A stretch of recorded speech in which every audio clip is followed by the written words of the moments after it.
It's me, Emma, back with my dad, and I'm going to ask him about how his Ramadan has gone, and it's the 4th day.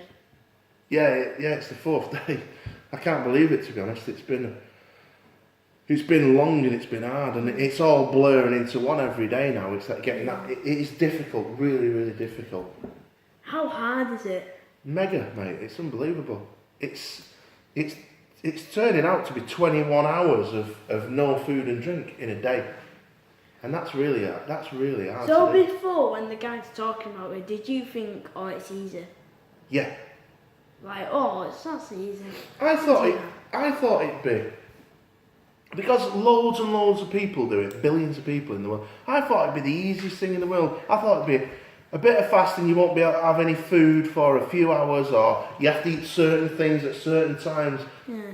That's what I thought, but it turns out you don't eat anything and you don't drink anything. For 21 hours. It's turning out to be 21 hours. I mean, tonight I think it's 9:30, something like that, we can break fast, and it start again in the morning at 2:20, I think, tomorrow. The time changes because it's all about when the sun goes down and the sun comes up. That's what it's all about. So we eat when it's dark. You can see as the sun goes down, it sets, we can eat. As the sun rises, you've got to stop. But you've got to sleep in the meantime, and you've got to.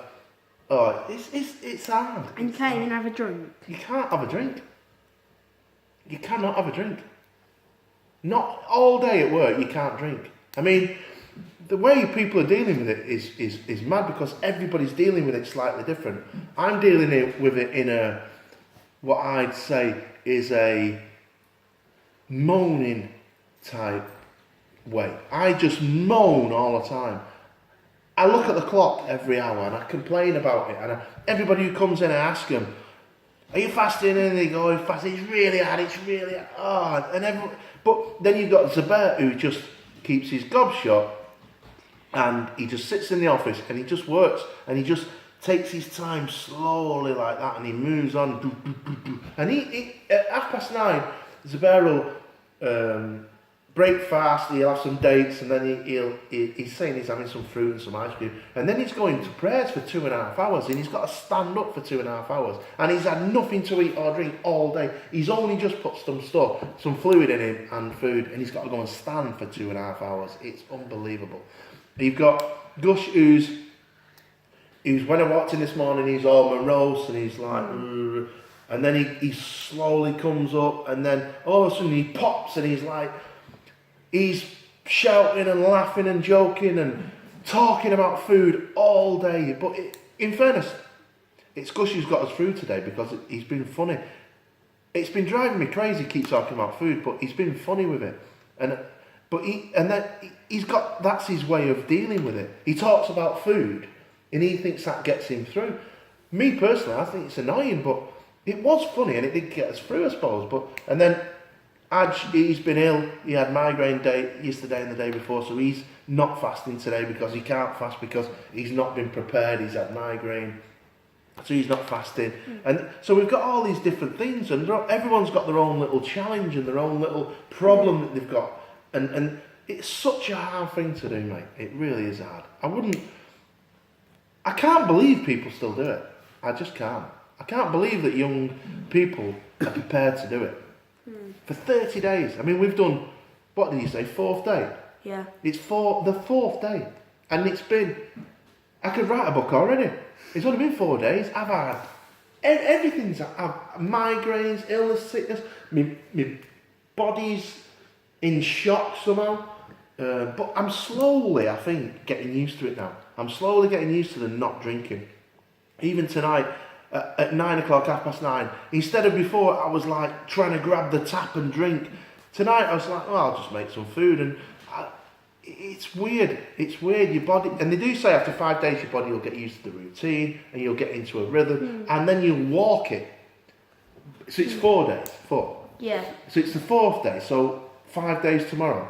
So maybe we're getting to that stage where we're gonna just be able to just bang it off. I mean, today, in fairness, I managed to get the engine out of the car that I've been trying to get out for days. Well, trying to get out, I've not even been there. And then we managed to do another quite big job on a car, and we're just starting to achieve stuff again in the workshop. So we are doing it, definitely. So, how many people do this? Is it like really popular? Well, I don't know, and I'm not the most educated person in religion and stuff like that. I'm only doing this because I got asked by Oldham, the lads at Oldham, who are, that's their community. I'm part of their community, so they asked me. So if somebody asks you to do something, I was honoured, so I said, yeah, of course I'll do it, straight away. No problem whatsoever. Thanks for asking me. I'm going to do it with you. And as I'm doing it, I'm starting to learn about it and about these people, their religion, the locals in Oldham and the Muslim community, their religion, and it's good. It's really good. And the beliefs and the way they are with each other and the community spirit and the teamwork that they've got going on is unreal. Yeah, I like it. But I would imagine these pockets of people are all over the world, and and they do it.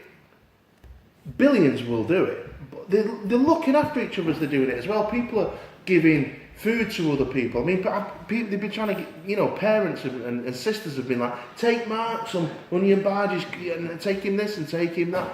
It's good. It's a real community thing. And I think if you're part of the community, you don't do it, I think you're not really part of that community anymore. I don't think if you don't try, it's not best.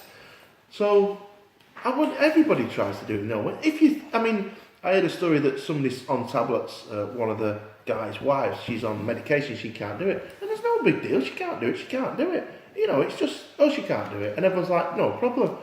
So it's like, it's not fanatical, but it's a little challenge in your own self, if you know what I mean. It is, and I've took it on, and I'm probably the biggest moaner and the worst person to do it. And I'm doing it, so, yeah. But there's some people who can really do it easily. Zubair he just does it. It's easy. I'm not telling anyone else to try it. Oh my God. It's a good way of losing weight though. If you want to lose weight, try that. Yeah. So can it make sure that if you're a lazy person, you don't want to go gym, you just do the Ramadan? If you're lazy and you don't want to go, like fitness. Yeah, you don't want to do fitness. No, I don't think, no. If you want to lose weight, then you're guaranteed to lose weight fasting, obviously, because you don't eat. I mean, people, I think, because we'll see, let's see what happens over the 30 days. It's the 4th day, innit? It's miles too early to say that. I mean, weight's dropping off me, obviously, because I've not got in my routine yet. But let's see what happens over the 30 days. But it's not a dieting thing. It's not for dieting. The idea is to humble you down and remind you that there's people in the world that don't eat or drink, or they haven't got food, they haven't got water. They still have to go on their everyday business. You know what I mean? They've got nothing in life. So it brings you down to that level, and that's humbling. And it